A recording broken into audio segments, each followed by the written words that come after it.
আপনারা সবাই জানেন আমরা আজ কেন এখানে এসেছি। ভারত অনেকদিন যাবত আন্তর্জাতিক আইন সম্পূর্ণ উপেক্ষা করে যে নদীগুলি কয়েকটি দেশের মধ্যে প্রবাহিত হয়েছে এবং শেষ পর্যন্ত বাংলাদেশে ঢুকে এটা বঙ্গোপসাগরে চলে গেছে, এই নদীগুলির আন্তর্জাতিক আইন অনুযায়ী সকল রাষ্ট্র যেখান দিয়ে নদীগুলি গিয়েছে তাদের সবার আনুপাতিক হারে পানি পাওয়ার কথা।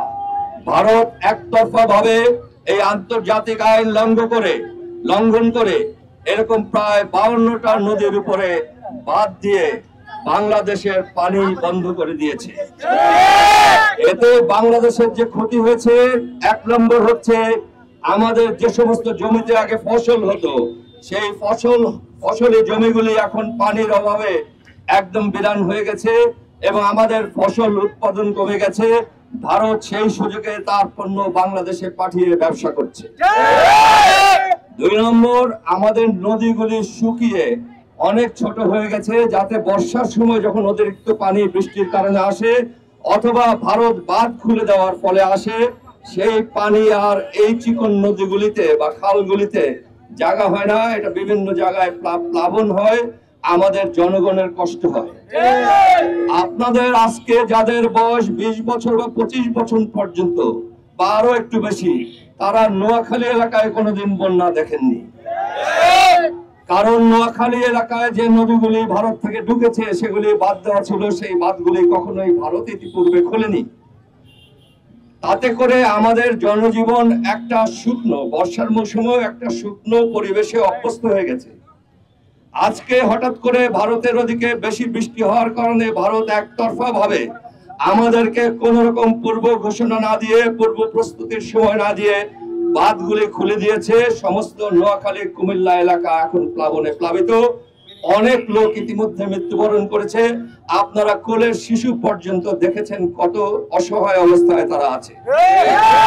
ভারতের এই একতরফা আচরণ এবং এইরূপ অন্যায় আচরণ, হিংস্র আচরণ বাংলাদেশের প্রতি, তারপরও তারা সারাদিন দাবি করে তারা বাংলাদেশের শ্রেষ্ঠ বন্ধু হতে চায়। এরকম হিংস্র জানোয়ার সুলভ আচরণের কোন দেশকে বা কোন মানুষকে আমরা বন্ধুই মনে করি না। দিল্লি না ঢাকা, ঢাকা ঢাকা, দিল্লি না ঢাকা, ঢাকা ঢাকা, দালালি না রাজপথ, রাজপথ রাজপথ, দালালি না রাজপথ, রাজপথ রাজপথ। ভারতের যে ডিজাইন বাংলাদেশে, যা আমাদেরকে পদাবনত করে রেখে তারপর বন্ধুত্বের নাম দিয়ে আমাদেরকে শোষণ করবে, এটা শুরু হয়েছে 1971 সালে যুদ্ধের পরের দিন থেকে। আমি সেই সময় 15-16 বছরের যুবক ছিলাম। আমি নিজের চোখে দেখেছি ভারতীয় সৈনিকরা এই দেশ থেকে কত সম্পদ লুট করে নিয়ে গেছে। সীমান্ত এলাকায় আমাদের যে পাটকলগুলি ছিল সেগুলির বড় বড় মেশিন খুলে তারা ভারী ট্রাক এনে সেগুলি নিয়ে চলে গেছে। সেই সময় পাকিস্তান সেনাবাহিনীর থেকে যে সমস্ত অস্ত্রশস্ত্র তারা নিয়েছিল তার কোনো কিছুই বাংলাদেশকে সেনাবাহিনীকে না দিয়ে তারা সম্পূর্ণ জিনিসগুলি ভারতে নিয়ে গেছে।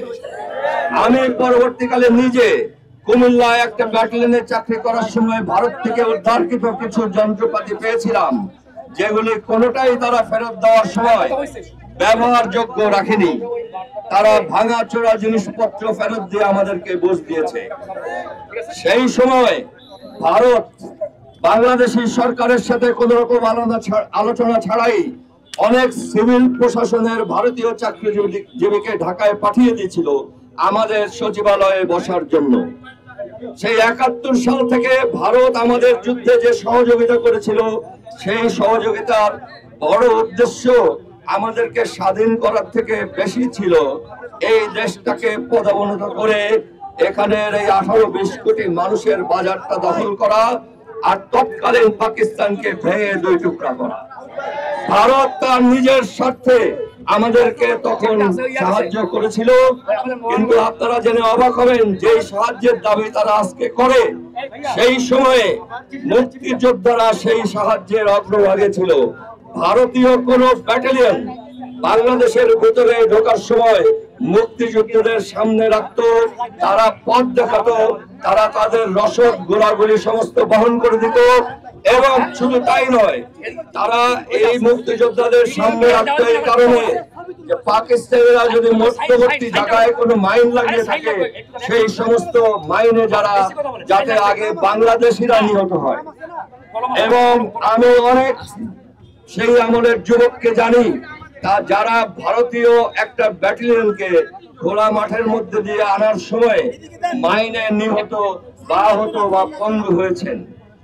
ভারতকে যদি সেই সময় মুক্তিযোদ্ধারা এইভাবে সহযোগিতা না করত, তাহলে 16 দিনের ওই যুদ্ধ জয় করা ভারতীয়দের কখনোই সম্ভব হতো না। অথচ আজকে দেখুন, ভারত একেবারে সবকিছু বলে গিয়ে শুধু বলে আমরা তোমাদের মুক্তিযুদ্ধে সহযোগিতা করেছি, এই জন্য সারা জীবন গোলামি করতে হবে ভারতের। এটা খুব অযৌক্তিক দাবি। তারা পারেনি আমাদের সাথে যা করছে সেটা বর্বরতা, হিংস্রতা, অমানবিকতা এবং আন্তর্জাতিক আইনের সম্পূর্ণ লঙ্ঘন।